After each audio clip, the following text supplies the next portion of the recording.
No capítulo 16 de Mateus, versículo 6, Jesus chama a atenção dos seus discípulos para que tivessem cuidado com o fermento dos fariseus e dos saduceus. Fariseus e saduceus eram as duas facções mais influentes da era pós-exílica para os judeus. E Jesus teve grande preocupação com eles. Os fariseus se constituíam como influentes mestres da lei. Eram os que zelavam pelas tradições religiosas judaicas. Podemos chamá-los de judeus ortodoxos, mas também podemos chamá-los de hereges, porque eles tinham criatividade fértil para inventar modismos e doutrinas completamente fora e afastadas daquilo que estava na revelação dada no Antigo Testamento. Por outro lado, os saduceus não podem ser chamados de seita religiosa do judaísmo, como os fariseus eram comumente conhecidos, mas como uma confraria de judeus helenizados, influenciados pela cultura pagã grega. Eles eram os judeus secularizados, de mentalidade bem distanciada da fé judaica. Podemos chamá-los de judeus religiosos, quase ateus. Eles, por exemplo, eles não criam na ressurreição e nem na existência de anjos. Eles eram amantes do poder político, estavam sempre alinhados com a ideologia pagã predominante. Jesus alertou sobre a influência dos fariseus, porque seus ensinos conduziam as pessoas à hipocrisia, ao fanatismo religioso, ao legalismo. Já em relação aos saduceus, Jesus alertou seus discípulos sobre eles, por quê?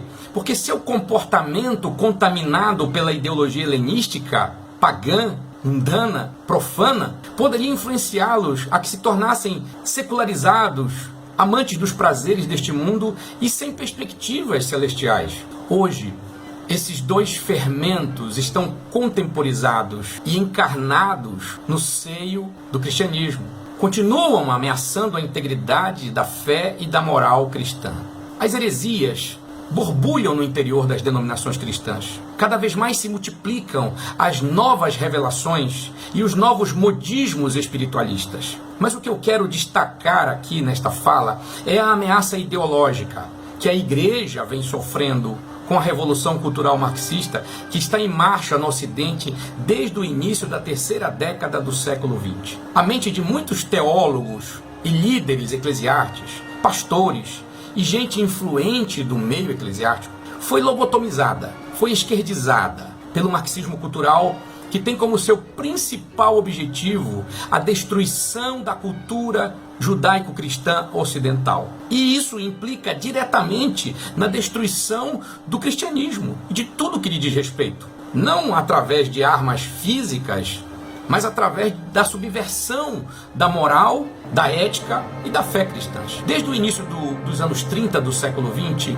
os agentes dessa revolução cultural colonizaram as universidades e os meios de comunicação, que para eles, especialmente para os da escola de Frankfurt, são instrumentos estratégicos para edificar a nova cultura ocidental baseada nos princípios do marxismo, que é ateu, que é moralmente relativista e libertino, que é avesso à liberdade, cujo Deus é o Estado, que é controlador e confinador do ser humano em todas as suas potencialidades, sentimentos e ações. O marxismo não aceita o livre-arbítrio, não aceita o contraditório, não permite a pessoa ser livre para seguir suas escolhas, como o cristianismo, como a cultura ocidental cristã permite.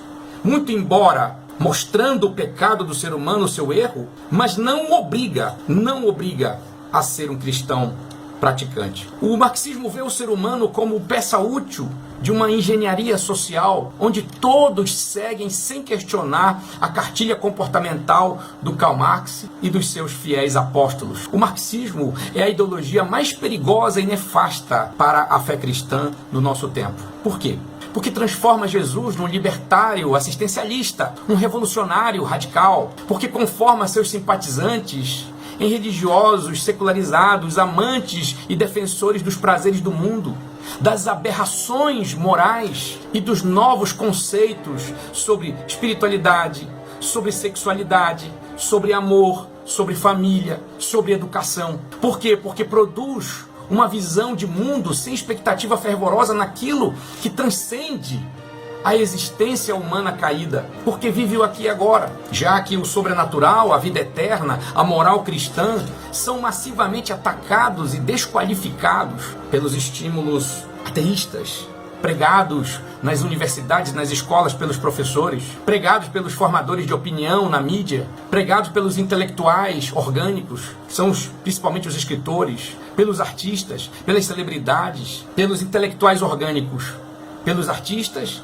pelas celebridades, pelos governantes, pelos legisladores e também por agentes do poder judiciário. O marxismo prega uma igualdade baseada na miséria, na pobreza e na segregação alienada da sociedade. O marxismo tem como sua principal arma de manipulação da mente a mentira repetida e massificada até que se torne verdade na consciência coletiva.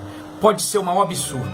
O marxismo produz religiosos amorais e, por conseguinte, imorais. Produz ateus cristãos, libertinos e conformados ao sistema deste mundo. Paulo disse sobre eles: eles têm aparência de piedade, mas negam a sua eficácia prática.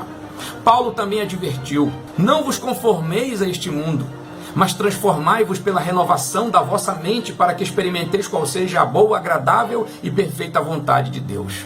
Paulo também advertiu aos colossenses: não se deixem amoldar por filosofias, por vã filosofias, que são segundo os homens e não segundo Cristo. Esse é um pouco do cenário da nossa realidade. Tome cuidado com esse fermento. Seja cristão alinhado com a fé bíblica, com o Deus Criador e soberano. Seja um cristão ou uma cristã alinhada com o Deus do Evangelho, com o Deus do Evangelho que transforma vidas e culturas.